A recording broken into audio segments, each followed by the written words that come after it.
Hey, so let's look at some questions together from the Module 1, Lesson 3 problem set.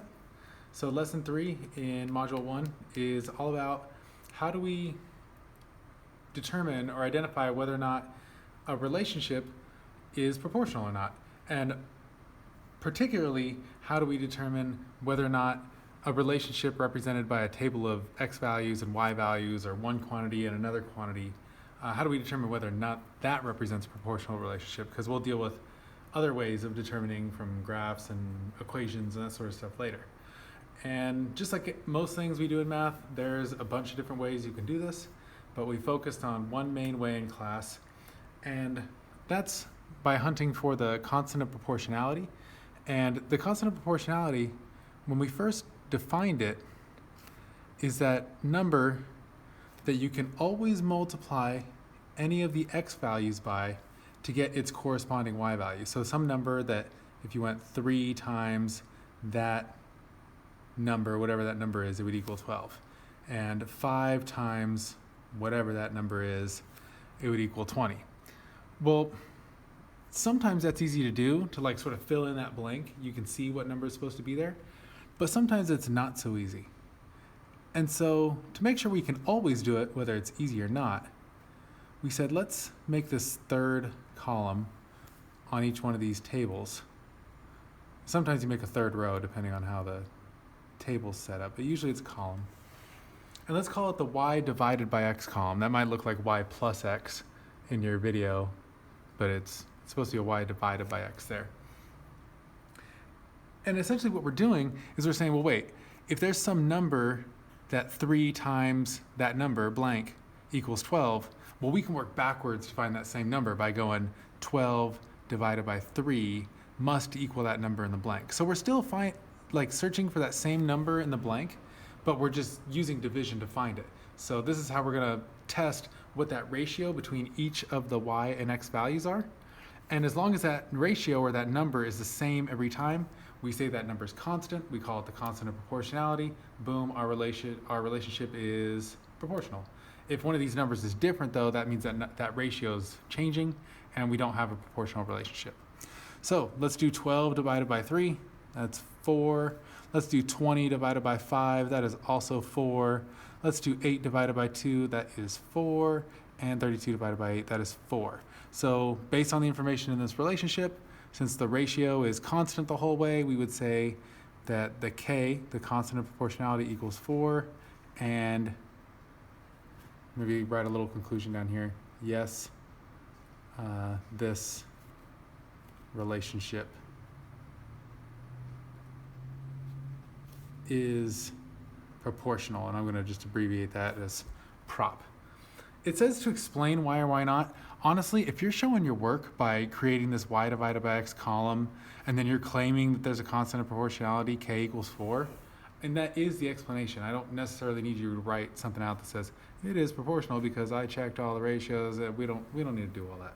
That's what showing your work in math is supposed to do. I'll go ahead and do number 2 for you, I guess, just because I can tell just by a quick glance at it that it's different from number 1 in its outcome. So you can see me do one where the relationship turns out to be proportional, and you can see me do one where it turns out to not be proportional. So I'm going to call this new column the y divided by x column, and I'm going to complete all these rows. And I'm going to do the y divided by x ratios or calculations, quotients, whatever you want to call them in each one. 15 divided by 3 is 5. 17 divided by 4, I know that's not 5. Well, let's see here. If I was doing 16 divided by 4, the answer would be 4. And I have an additional 1 here because 17 is 1 bigger than 16. So that's an additional 1 divided by 4, or a fourth. So I could think of this answer as 4 and a fourth, or I could think of it as the decimal 4.25.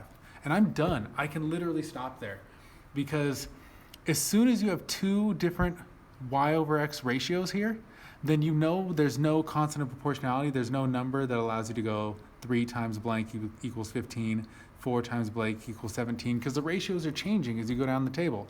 And so we say, let's write it like this. There is no k right? We can't say k equals some number, and then let's write a little conclusion down here. No, this relationship is not prop, short for proportional. All right, I'll let you do 3 without my help. 4 is essentially the same idea, but because the table is set up this way, you should, when you go to check it, if you're going to do a y divided by x, check, you want to make a new row like this, call this the y divided by x row, and put your number here, here, and check to see if those are the same. All right, so how about we skip to number 6? 5 and 6 are kind of annoying in the way that this book is set up because they ask you to make a table and then they don't give you any room to make a table. So there's a good amount of space over here on this other page. You could probably also fit another table right here next to the one for question 7. So I encourage you to just use that space. Number 6 says, for every 5 pages Gil can read, his daughter can read 3. Okay, so that sounds proportional so far, like a 5 to 3 ratio. Let G represent the number of pages Gil reads, and let D represent the number of pages his daughter reads. She can't get a name, she's just D for daughter. Okay. Create a table showing the relationship between the number of pages Gil reads and the number of pages his daughter reads. So my first impression is that this is probably going to turn out proportional. I'll use this space down here to make my table like they ask for. I think about maybe 4 rows of values is good enough. You don't need to make it too much or whatever. So we'll have the first row be our G values for how much Gil can read, and that's supposed to be 5 pages for every 3 pages that the daughter can read, which we're supposed to use a D for. So it's G values and D values. And then in order to check whether or not it's proportional, I think we can kind of tell that it's going to be proportional, but just for the sake of being thorough, we're going to do these. So we're not going to call it y divided by x ratios over here because we don't have y values and x values. We have G values and D values. So I'm going to call it the G over D ratios. You can use a division symbol here. You can write it like a fraction. You can use a slash. Those things all mean the same thing. All right, so if Gil were to read 5 pages, then his daughter would read 3. That's what the problem tells us. And so I can start there. And then I can just sort of use a pattern from here that says, okay, well, if Gil read 10, so his doubled, then the daughter should double as well. And that means she's read 6. And then I'm going to run out of space. I'm going to make one more row here. Let me go and finish these lines too. All right, so if Gil read 15, then this would need to go up by another 3 as well. The daughter must have read 9. And if Gil reads 20, then the daughter would read 3 more than she did previously, so that'd be 12. And so all these ratios, well, let's see here. You could punch these into a calculator if you wanted to check them. You could do 3 divided by 5, 6 divided by 10, 9 divided by 15. But I'd rather just do them as fractions. 3 divided by 5 is the fraction 3/5. And 6 divided by 10 is the fraction 6/10, right? That's what it means to be a fraction. It means the top number divided by the bottom number. But look, I can see that these fractions are equivalent, right? If I were to divide the top and bottom of this 6/10 fraction by 2, that's the same as 3/5. I can see that. So these are equal. And then this one would be 9 over 15. But once again, I see that if I divided the 9 by 3 and divided the 15 by 3, I would be back at 3/5 where I was before. And the same thing's true for 12/20. So you could write the fraction 12/20 here, but you would divide the top and bottom by 4, and you just wind up with 3/5 again. So these are all equal to 3/5, which makes sense. If she's reading 3 to every 5 of his, that's a 3 to 5 ratio, 3/5. I hope that one felt pretty simple for you. All right, let's see here. Number 7, I think I'll skip that one. Let me look at number 8 on the back for you. No, let's do this one. The table shows the relationship between the number of cars sold and the amount of money earned by the car salesperson.